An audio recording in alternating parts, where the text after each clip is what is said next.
শীতের সিজন অথচ শিমের বিচি দিয়ে যদি রুই মাছ না খেয়ে থাকেন তাহলে কিন্তু আপনি অত্যন্ত সুস্বাদু একটি খাবার মিস করেছেন। হ্যালো ভিউয়ার্স, আসসালামু আলাইকুম। আজ আমি আপনাদের সাথে রান্না করে দেখাবো শিমের বিচি দিয়ে রুই মাছ। শিমের বিচি দিয়ে রুই মাছ রান্না করার জন্য আমি শিমের বিচিগুলোকে প্রায় 2 ঘন্টার মতো পানিতে ভিজিয়ে রেখেছিলাম।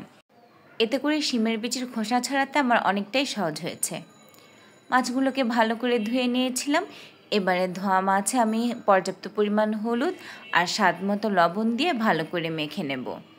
অনেকেই আছেন যারা মাছ ভেজে রান্না করতে পছন্দ করেন না, তবে এই রেসিপিটাতে কিন্তু মাছ ভেজেই রান্না করতে হবে।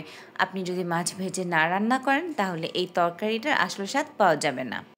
একটি প্যানে পর্যাপ্ত পরিমাণ তেল দিয়ে আমি মাছগুলোকে ভেজে নেব। মাছগুলোকে এমনভাবে ভাজবো যেন মাছগুলো খুব বেশি শক্ত হয়ে না যায়, আবার নরমও না থাকে। মাছ সুন্দর ভাজা হলে খেতেও কিন্তু বেশ ভালো লাগে। অনেকে আছেন যারা বলেন মাছ উল্টাতে পারেন না, কারণ মাছ উল্টাতে গেলে হাঁড়িতে বা কড়াইতে লেগে যায়।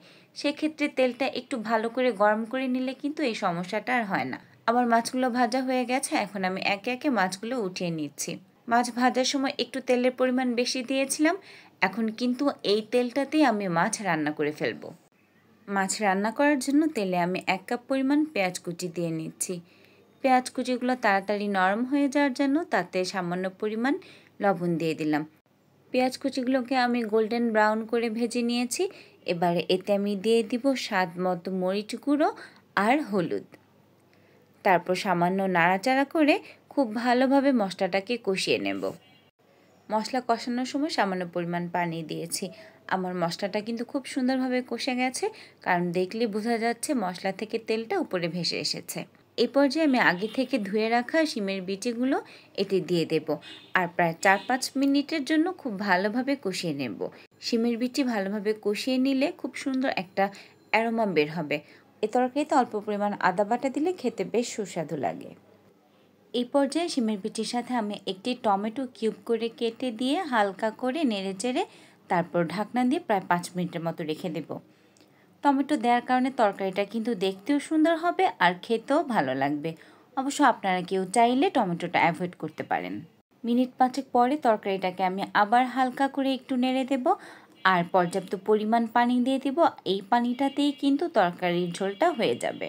শিমের বিচিগুলো সিদ্ধ হয়ে যখন তরকারির ঝোলটা একটু ঘন হয়ে আসবে, তখন আমি এতে আগে থেকে ভেজে রাখা মাছগুলো একে একে দিয়ে দেব।